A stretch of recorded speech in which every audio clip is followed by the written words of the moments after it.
Supermassive games are back with Directive 8020, and this time we're going to space. I am extremely well versed when it comes to these sort of games and will be ranking every single Supermassive game in the coming days, so make sure to subscribe for that. But for now, we're going to be talking about Directive. In terms of spoilers, I will say I always hate when videos on these sort of games just show clips of people talking as to not spoil any of the gameplay. So I will be showing gameplay from throughout the game. I won't be showing the ending or anything like that, but if you don't want to see any sort of action sequences or anything, then you can just listen to the video. But enough waffling, let's go.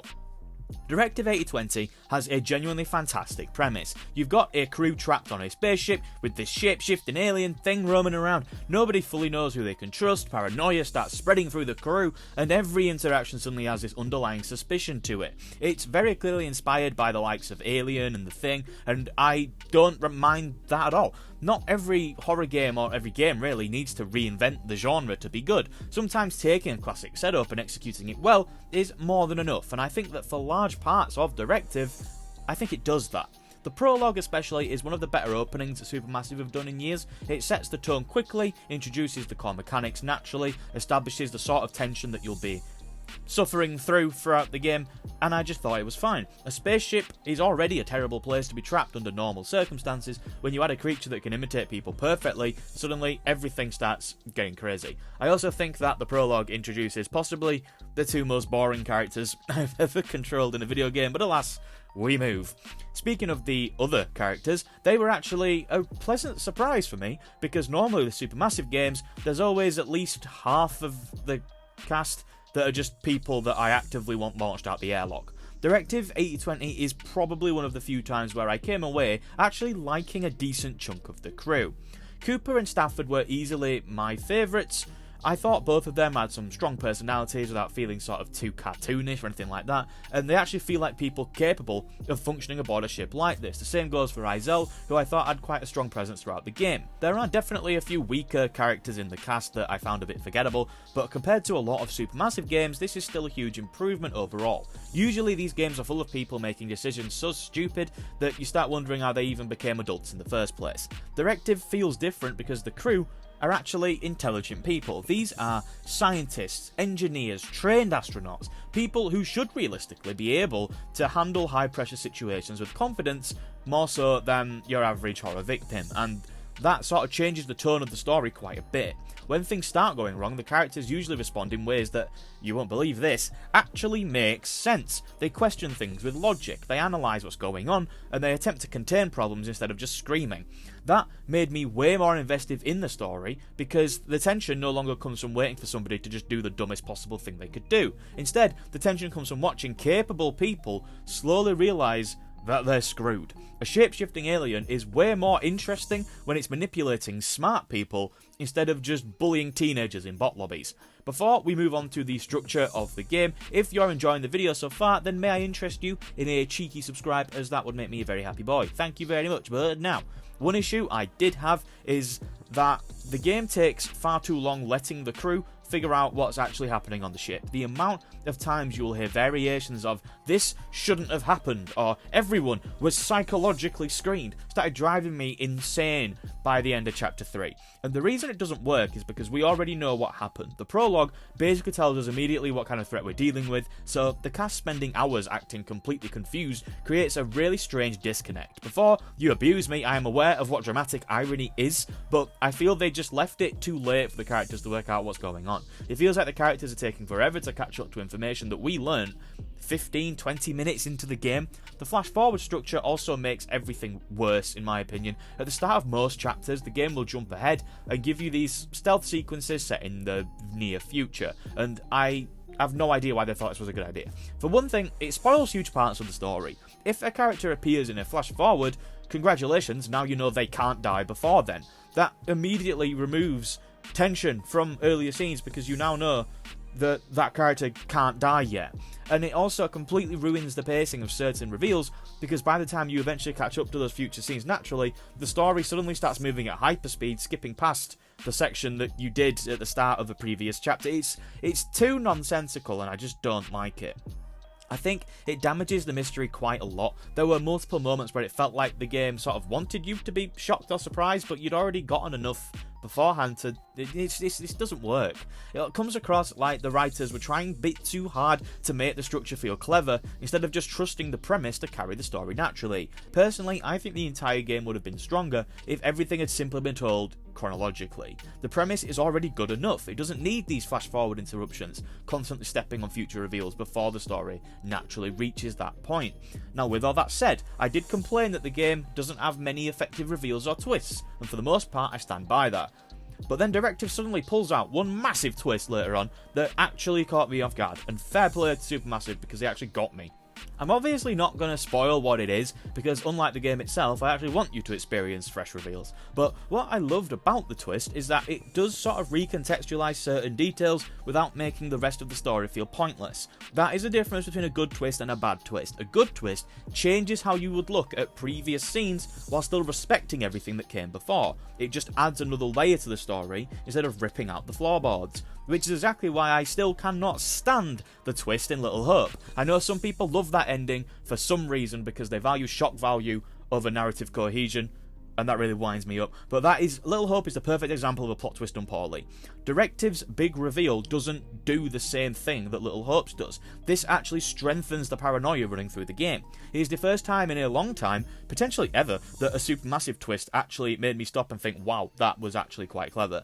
In terms of the actual gameplay, there are an absurd amount of stealth sections in this game. I would argue that Directive is more of a stealth game than it is a choice and consequence game. You spend so much time sneaking through corridors, hiding from enemies, avoiding detection, and crawling through vents, and moving between objectives that eventually it just starts feeling like the core identity of the game and this studio has just shifted compared to older titles. Now, to be fair, the stealth itself is actually pretty tense for the most part. The enemy AI does a really good job of staying uncomfortably close to you without constantly beelining to your position. There were loads of moments where I would turn a corner and then immediately panic because suddenly the creature was there somehow. No idea how he did it. I also liked that many of these sections give you multiple objectives instead of simply saying walk from A to B. Sometimes you'd be restoring power or trying to find power cells or accessing terminals while the threat is actively hunting you. That definitely helps stop the stealth from becoming completely brainless. But even with that said, I still think there are way too many of these sequences. They happen constantly, just when you feel like you're about to move on to the next story beat. It's like, surprise, now you're stealthing again. And I don't think that they get harder as they go along either. I actually felt like they got easier as they went along. The last few stealth sequences were incredibly simple. They were just in larger areas than the previous ones. I much prefer how older supermassive games handled their tension. I liked when escape sequences were built around choices instead. Do you run? Or do you hide? Do you go left? Or do you go right? Do you help somebody? Or do you save yourself? That style fit these games perfectly because it keeps the focus on the decision making rather than mechanical gameplay. I know Supermassive have spent years getting mocked with the whole "it's barely even a game" criticism, but that criticism never came from me, so I'm allowed to complain now. I played these games for the branching choices, the character relationships, the chaos of seeing how badly situations could spiral depending on what you do. Directive feels like a massive overcorrection to that criticism at times. It is so determined to prove that it has real gameplay now that it occasionally forgets what made these games fun in the first place. And the strange thing is, despite how much gameplay Directive actually throws at you, I also don't think that there is enough choice and consequence stuff overall, at least not in the direct, immediate way these games usually do it. Most of the decisions here are much more layered, which I actually do appreciate. You will make a choice early on that seems fairly harmless at first, and it can be, but then hours later you might make another choice, and when you combine that choice with the choice you made earlier on, that could lead to somebody dying. I really liked that aspect because it makes your playthrough feel much more interconnected instead of every single death or outcome boiling down to one binary decision. It's a culmination of previous ones. The downside is that there are surprisingly few moments where the game puts a massive choice directly in front of you and then forces you to commit to it immediately. Those big panic decisions are what makes supermassive games so fun for me. There definitely are some of them. I'm not saying they're not here, because if you've played the game now, you're thinking, well, what about when you had to do this, or what about when that happened? And yeah, you're right, it happens. I just don't think it happens enough. There's also the standard storyboard system menu you can view that shows different outcomes and branching paths, which is cool, but do not open that thing before finishing the chapter you're on. I made the mistake, and I made it once. it just spoils the scene that you're currently in, even if it hasn't finished yet. It just tells you what is about to happen. It's unfortunate, because these games live and die on the surprise and the tension. The last thing you want is the menu system spoiling the game for you. One thing I did think the game handled really well, though, was all the mistaken identity stuff with the alien. That aspect of the story, for me, absolutely nailed the paranoia. The game constantly paints this picture that you need to doubt everyone. All of the interactions need to be suspicious, and there are obviously some big moments where you need to choose whether you think somebody is real or being impersonated. Those moments were some of the strongest in the whole game, and that's why I mentioned that I just wish there were more of them. You're not scared because something is sprinting at you or you need to press your bloody QTEs. You're scared because you can't fully trust anybody around you anymore. I thought that the ending sequence was pretty underwhelming, which is a big shame, because these games usually, sort of need a good ending. By the time you reach the climax, there are surprisingly few major choices happening. Most of the ending is, and I'm not joking, built purely on QTEs. This has become such a reoccurring issue with supermassive games ever since Until Dawn, where they didn't do that. Because mechanically, hitting a button prompt just isn't anywhere near as interesting as being forced to make a decision under pressure. The tension in these games should come from decision making, not from whether I press triangle too late. And this isn't skill issue nonsense, alright? I got everybody out alive because I'm bloody awesome at these games. But it especially stands out when you compare it to the final chalet sequence in Until Dawn. That ending was incredible because every decision felt terrifying. Who do you move first? Do you hide? Do you run? One wrong choice could completely destroy everyone that made it to that point of the game. The tension there was overwhelming because the game was forcing you to adapt and decide what would happen next. This game, the ending sequence is just, this character will die if you don't press circle. That's boring. Directive never quite reaches that same level, and the spectacle is there, the danger is there, but the decision making just isn't, and I was really, really disappointed with that. It's not as bad of an ending as Little Hope or Man of Medan, which just ends weirdly. We won't move on from that far too quickly, but I still don't think it's a great one.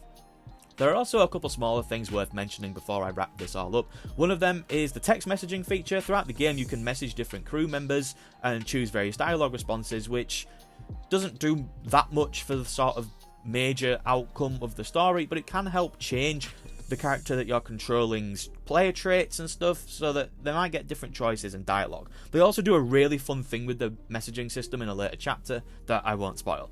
I also ran into a genuinely ridiculous bug where I finished a chapter, closed the game for the night, came back the next day, and had somehow lost an hour of progress. There are definitely better ways to start an evening, let me tell you that.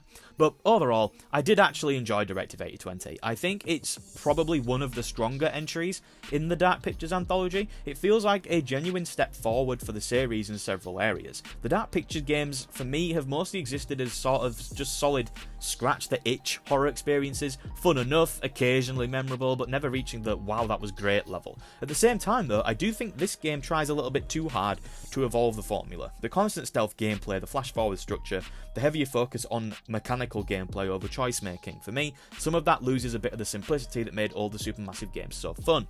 I personally prefer when the games are slightly more straightforward. But even with my issues, there's still a lot to like here. The premise is strong, the paranoia aspects work really well, several characters are quite solid, and there are multiple sequences that create a lot of tension. So overall, I would say that Directive 8020 is a solid game. If you already like supermassive style of horror games, then there is a very good chance that you will have a good time with this one. But for now, that is all. Remember, in a few days we'll be ranking every single supermassive game, so you won't be wanting to miss that one.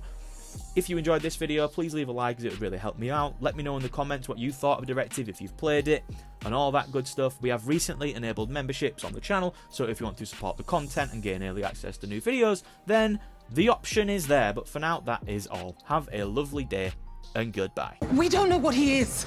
The test is almost finished, and then we'll know for sure.